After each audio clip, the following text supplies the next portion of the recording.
One of the most difficult positions to play in all of sports is the goalkeeper in field hockey.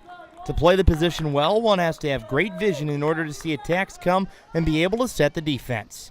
The progressive improvement in senior Maddie Carpenter's vision has allowed her to become one of the best goalies in the Big Ten. Since freshman year, I've definitely improved on a lot of my off-ball watching, so I can't be focused mainly on just what's kind of the play developing, but I also have to be looking kind of off-ball. That helps direct my defense, get everyone in place, and then hopefully I don't even have to deal with a shot, because if everyone's in the right spot, we'll end up with a breakout.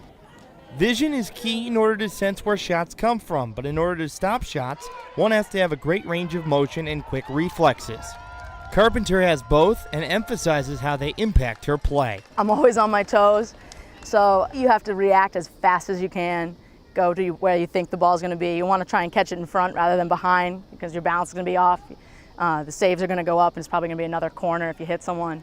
So the best I do is just trying to really keep composed, stay with it, try and slow things down, and just save it.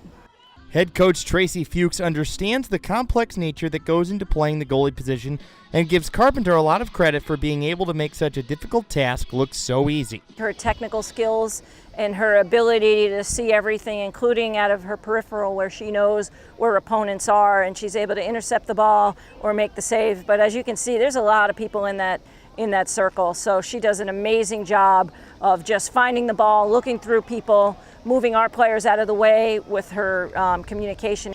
All goalies play differently, but there is one thing that Carpenter does so well that her protege wants to emulate it. Her balance mostly. She's very set on shots, when shots are closer. She's very good at those shots. That's definitely going to be something that I'm going to have to work on. Oftentimes the goalie is blocked on opponents' shots. In order to make saves, sometimes Carpenter just needs to use her instincts. After about 8 years of playing, you kind of just know the flow of the game, where the weak spots are, where the open spots are, and you can kind of just make a great guess. Carpenter has won 5 Big Ten Defensive Player of the Week awards in her career. With her technique, instinct, and leadership, it's easy to see why. For NNN Sports, I'm Greg Mraz. In his 4 years at Northwestern, Jack Perry has certainly made his mark on the NU golf program. Perry has taken overall medalists 3 times in his career while helping NU to 2 team wins during the 2013 fall season. But Perry, who holds NU's 54-hole scoring record, gives most of the credit to his coaches for his continued success. I feel like I've really bought into what Pat Goss and David Ingles have really tried to get us to do. And I think it's been really helpful. Because we don't view, I don't know about other sports, but we don't really view golf as a short term, I practice my putting for 2 days, that means I'm going to be a good putter. It's just, we're really looking for the long-term development as a golfer and a person. In golf, like most sports, no matter how good you are, there is always room for improvement, and Perry saw that he could get even better with a bit of an adjustment to his swing plane. From last year to this year, I feel like I've really improved the plane of the club and the plane that the club's traveling on, and then also kind of trying to control my body a little bit better, because if you control your body, you'll control the club. This is Perry last year. He has a great takeaway and gets into a good position at the top. In his downswing, he drops the club in the speed slot, which generates most of his power. This is Perry this year. Watch it how compact his backswing is and how his backswing lines up with that of the perfect plane. Perry does a great job of keeping his lower body quiet so that he can get into the premier impact position. Yet for Perry, the best part of his game and what sets him apart from most is his short game. Teammates like Bennett Lavin agree. His work ethic with the scoring clubs has made him that much better. He just grinds every day on his short game and putting a ton. And that's where he's really gotten better, is in his short game and putting. I don't think he hits it too dissimilarly than he did when I first came in. As his time at Northwestern comes to a close, Perry wants to win a conference title, not just for himself or his team, but for the man who makes NU golf better, head coach Pat Goss. I want to win a Big Ten championship for us, but for Pat too. I know that Pat takes a lot of pride in Northwestern golf, and we deserve or we owe it to him to win a Big Ten championship, and we owe it to ourselves. If Perry continues his stellar play, a conference title is well within reach. Ryan Mosley, the new pitcher, the right-hander from Texas Tech, comes in a big spot. 3-2 Falmouth, but Brendan Hendricks, the tying run, stands at second base. Trace Barrera up at the plate. He's showing bunt. He lays it down. It goes behind Sean Chase, the catcher. 0-1 the count. Mosley threw 2 innings in the Hyannis series of the West Semis. 2 innings pitched, allowed 1 hit, and struck out 1. Did not walk any Harbor Hawks. Hitters hitting 148 against him in the playoffs. Mosley was a starter earlier in the season, but has been going to the bullpen because of an innings limit put on him at Texas Tech. 2 huge innings in Falmouth's 3-0 win. That was Game 1 at Arnie Allen Diamond over the Hyannis Harbor Hawks. 2 innings, allowed 1 hit. Those were the 7th and 8th innings after Matt Hall went the first 6.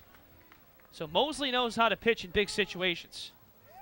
Corners creeping in, 0-1. Barrera lays it down successfully. Madsen charges in from first. His play is to first. Uresti covering. Score it 3-4. Brendan Hendricks moves to third. Tying run at third, 1 out. Here in the 6th. Does the job down the first base line. You make the play there. Now, this surprises me a bit. Falmouth now going to go with the infield in. Sean Chase discussing the approach with his teammates. Falmouth does have a 1-run lead, but now you're going to bring the infield in. Obviously, they want to hold this 1-run lead with Jeremy Taylor hitting. Infield in. Mosley in the stretch. First base side. Delivers to Jeremy Taylor. Swing and a miss.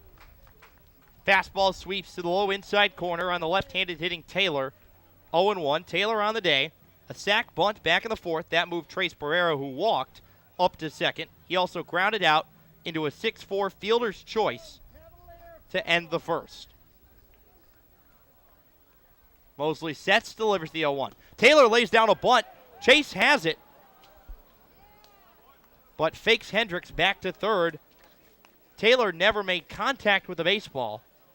0-2 the count on JT.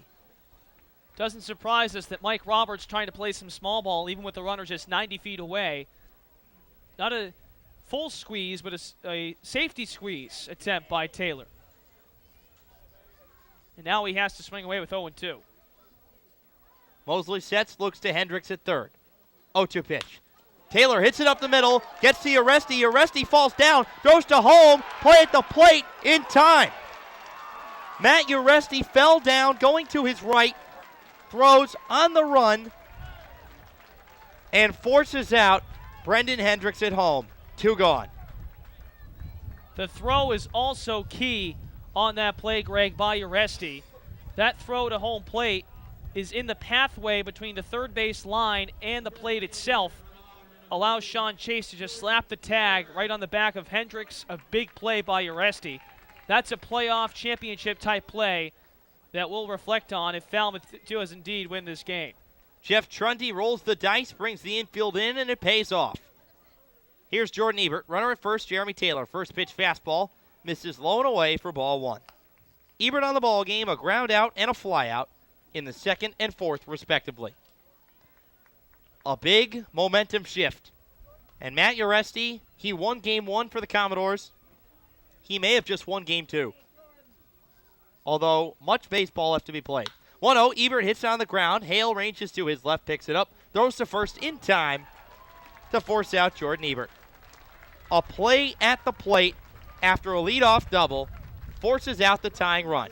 We've played 6 here in Cotuit. The bell starting to toll on the Kettleers season. We'll go to the top of the 7th inning, 3-2 Falmouth. Here on the Cape Cod Baseball League Network, the 2014 Cape League playoffs are presented by Rockland Trust.